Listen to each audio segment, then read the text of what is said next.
பின்னால யாரு? நான் தான். ஐயோ, உனக்கு பின்னால பாரு. நான் தான். ஐயோ, உங்க 2 பேருக்கு பின்னால பாருங்க, திரும்பி பாருங்க. எனக்கு பின்னாடி இவதான்.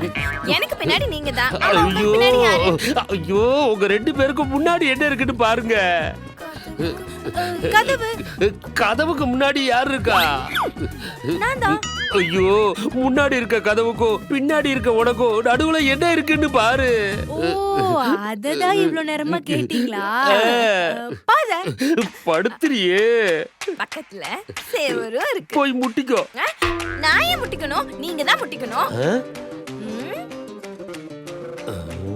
இனிமே உங்ககிட்ட ஏதாவது கேட்டேன்னு வச்சுக்க, நானே சோகத்துல போய் முட்டிப்பேன். பேச்சு மாறக்கூடாது. எனக்கு இன்னும் கேக்குறதுக்கு 2-3 கேள்வி இருக்கு. கேட்டுட்டு மொத்தமா முட்டிக்கிறேன். கண்டிப்பா முட்டிக்கணும்.